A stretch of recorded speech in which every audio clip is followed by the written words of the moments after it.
Hello everyone, today we are continuing the introduction about the flexible pavement design. This lecture will focus on the introduction about the AASHTO method for the design.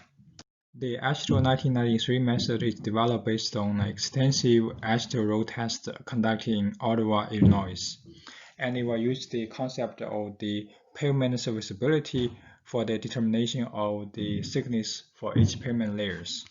The AASHTO road test was conducted on sections along Interstate Highway 80 in Ottawa, Illinois. The purpose of the test is finding out the relationship among the axial load repetition, pavement design configurations, and the distresses of the pavement structure. During the test, the U.S. Department of Transportation spent more than $27 million for the pavement structure design and the measurement of the relationship. The test traffic along the sections was measured between October 1958 and November 1960, where there were more than 1 million axial load measured. Among all these sections, 74 sections are the flexible pavement and 49 are the rigid pavement. The figure here shows some typical pavement structures applied for the road test, where there are 468 flexible tests and 368 rigid tests. For the flexible pavement, we will usually consider the surface base and subbase layers, and the thickness varies from 15 inches to 25 inches. For the rigid pavement, we only consider the concrete and subbase layers, and the pavement thickness varies from 5 inches to 20 inches. From the road test, there were some interesting findings for the flexible pavement. First, we observed that the performance of the base materials varies a lot. Usually, the asphalt-treated material can provide the best performance to support the traffic load applied to the pavement structure, followed by the cement-treated materials and untreated crushed stone. And the untreated gravel has the worst performance to support the traffic load. Second, we found that rotting and cracking were the major distresses applied to the flexible pavement. From the test, we observed 90% of the rotting occurred in the pavement layer, where 32% in the surface layer, 40% in base, and 45% in subbase. In addition, we observed more surface cracking during the cold weather. Finally, for the deflection of the pavement structure, we found that the deflection will usually be greater during the spring than that during the summer, and this is usually caused by the higher moisture level in spring. As we stated previously, the AASHTO method is designed based on the pavement serviceability concept, where the serviceability was defined as the ability of a pavement to serve its intended function under existing conditions. From the road test, the road users will actually rate the performance of the pavement, which we define as the pavement serviceability rating, PSR. And this rating is determined based on the pavement roughness. If the rate is between 0 to 1, means that the pavement is very poor. 1 to 2 indicates poor performance. 2 to 3 indicates fail. 3 to 4 means good performance. 4 to 5 indicates very good performance of the pavement structure. And the PSR value will be applied for us to predict the present serviceability index, PSI, which is one important variable we have to consider for the design of the pavement structure in the AASHTO method. The estimation of PSI is shown in the equation here. In this equation, there are 4 variables. SV indicates the average variation of the slope for the profile, and RD is the average rotting depth. P indicates the percentage of the area of the holes, and C is the percentage of the area of the damage zones along the pavement.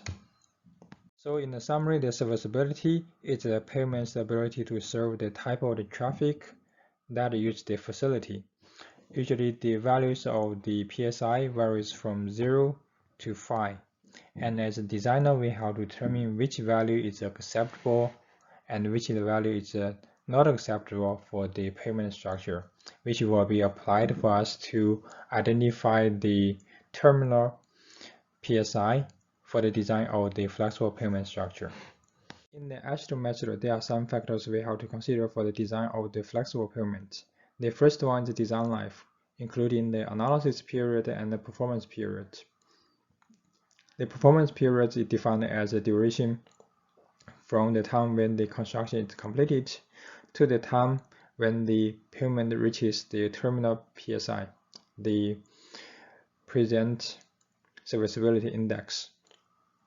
Usually the performance period is smaller than the analysis period. The second factor we have to consider is traffic. It will be the cumulative traffic in 80 kilopounds or 80 kilonewton equivalent single axle load, or the ESRAs. In addition, we have to consider the reliability of the pavement, the environmental effects, serviceability, material properties, and drainage conditions. For the material properties, we need to think about the subgrade resilient modulus and the materials applied for the pavement layers. The formula in this page shows the equation for us to estimate the traffic applied for the flexible pavement design. In this equation, W18 is the design traffic, which is the ESRAs of the pavement. And the equation shows that the design traffic is a function of 5 important variables: ZR, SO, delta PSI, MR, and SN. Here, ZR is the standard normal deviate. SO is the combined standard error of the traffic and performance prediction. Delta PSI is the difference between the initial and the terminal serviceability index. MR is the resilient modulus of the subgrade soils, and SN is the structural number. We will introduce more details about SN in the future. Also, you have to remember that this equation will use the imperial units. If we want to use the millimeters or meters for the design, you have to carefully convert the units of all the variables, especially about the structural number. In the Ashton method, we have to specify the design period, including the analysis period and the performance period. Usually, the analysis period is determined based on the traffic and the road types. For the urban highway with high traffic, the analysis period will be around 30 to 50 years. For the rural highway with high traffic, the analysis period is between 20 to 50 years. For the urban highway with low traffic, it will be around 15 to 25 years. While for the rural highway with low traffic, the analysis period is reduced to 10 to 20 years. In the Ashton method, traffic loading is usually measured with the equivalent 80 kilopound single axle load, or we say ESRAs. For the estimation of ESRA, we have to consider 2 additional factors. The first one is the axial load equivalency factor, which is applied to convert the different axial load to equivalent 80 kilopounds or 80 kilonewton single axle load. The second one is called a lane distribution factor, which will identify the percentage of the truck traffic in the design lane along the road. And the table here shows the typical lane distribution factor for the road with a different number of lanes. For example, for the road with 2 directions, if the number of the traffic lane is 1, then all the trucks were traveling on the same lane, which means the truck factor is 100%. If there are 2 lanes, then the lane distribution factor varies from 80 to 100. For 3 lanes, is between 60 to 80, and for 4 lanes, on the design lane, the factor is around 50 to 75%. The table here lists the load equivalency factors LEF applied for the flexible pavement design. In this table, we can find out the factors for different axial load, which is shown in the first column under the unit of kilonewtons or kilopounds. And we can estimate the factors for different types of the axials, including the single, tandem, and trident axials.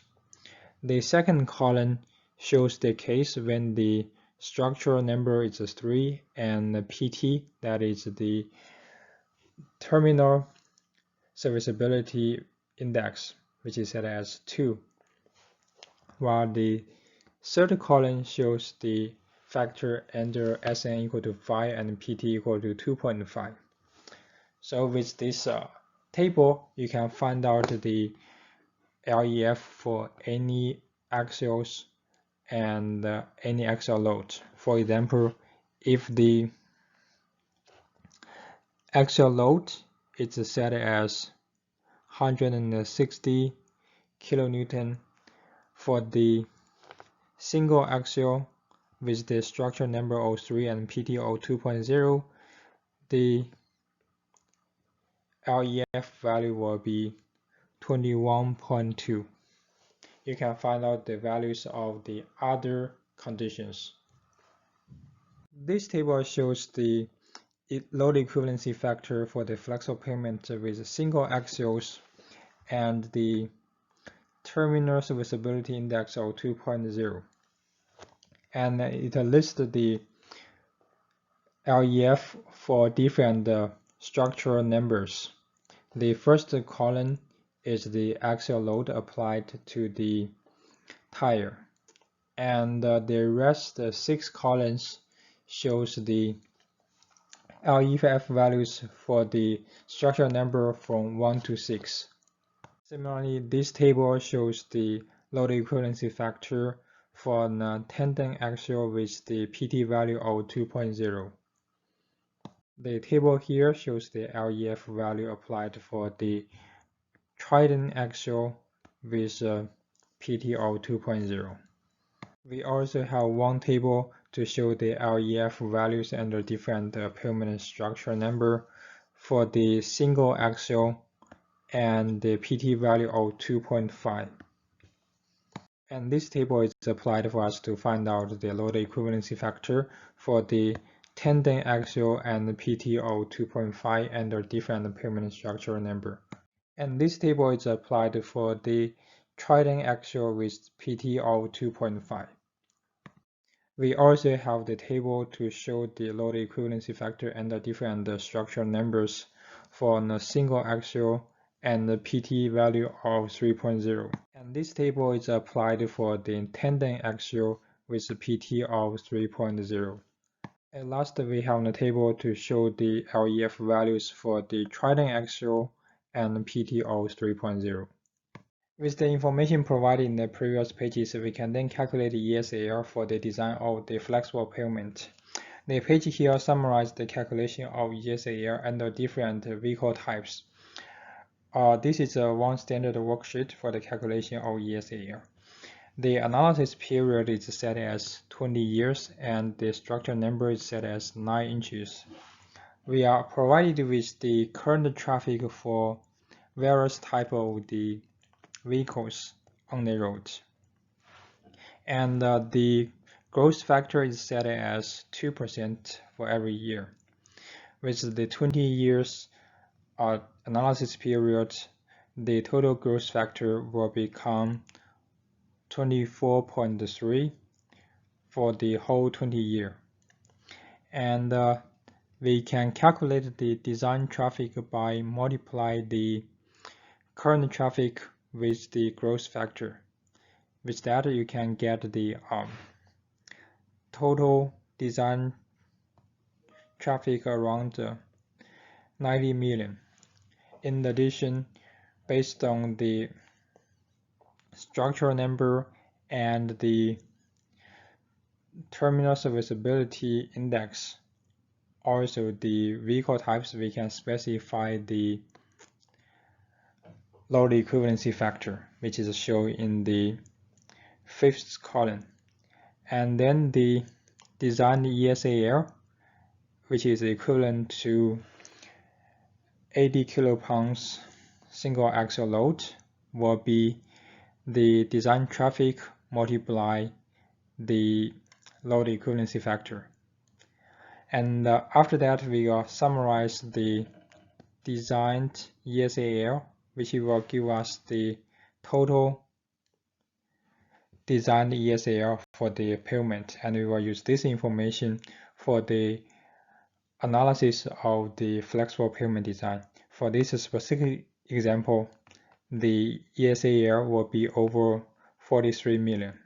In the AASHTO method, the reliability and standard deviation are two important factors for the determination of the pavement layer thickness. The design reliability is actually determined based on the road types. Usually for the urban roads, the reliability should be higher compared with the rural roads.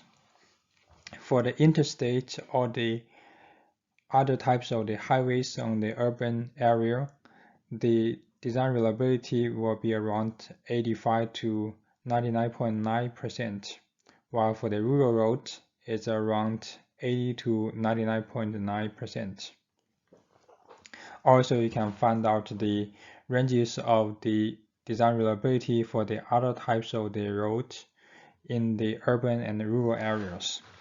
For the standard deviation, we will actually have some typical values for the flexible and rigid pavements. Usually for the flexible pavements, the standard deviation varies from 0.4 to 0.5, while for the rigid pavement, it's smaller and it's between 0.3 to 0.4. In the estimation of ESRA, there's one input variable, ZR, which is the standard normal deviate, and the value of ZR is actually related to the design reliability of the flexible pavement. The table here shows the values of the standard normal deviator under different reliability values. Usually with a smaller reliability, the absolute value of the standard normal deviate will be smaller. Now let's take a look at one example to see how we can estimate the ESRA.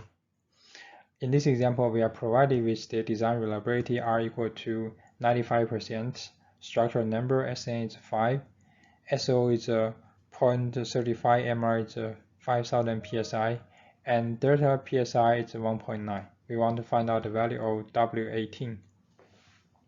First of all, with the value of R equal to 95%, we can find out the standard normal deviate ZR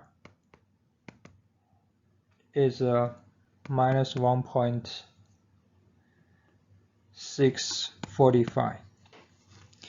Also, we know the value of SN, S0, MR, and delta psi.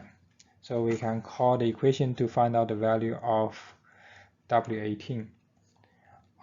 We need to call the equation log of W18 equal to ZR times S0 plus 9.36 times log SN plus 1 minus 0.20 plus log delta psi divided by 4.2 minus 1.5 divided by 0.4 plus 1094 divided by Sn plus 1 to the power of 5.19 plus 2.32 times log MR minus 8.07. So we have ZR as minus 1.645, S0 is 0.35, plus 9.36 times log Sn is 5 minus 0.2 plus log delta psi is 1.9 divided by 4.2 minus 1.5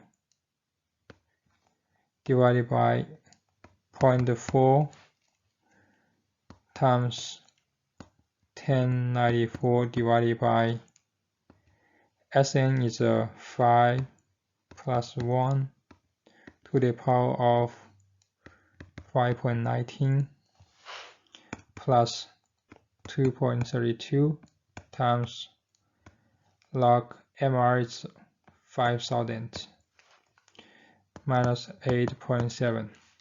So with that, we can find out the value of log W18. It's 6.714, which will give you the value of W18 as 5.18 times 10 to the power of 6. So that's the way for us to call the equation for the estimation of the ESA area. So that is all about lecture today. Thank you very much for your attention. In the next lecture, we will try to finish the rest contents of the ASTO method.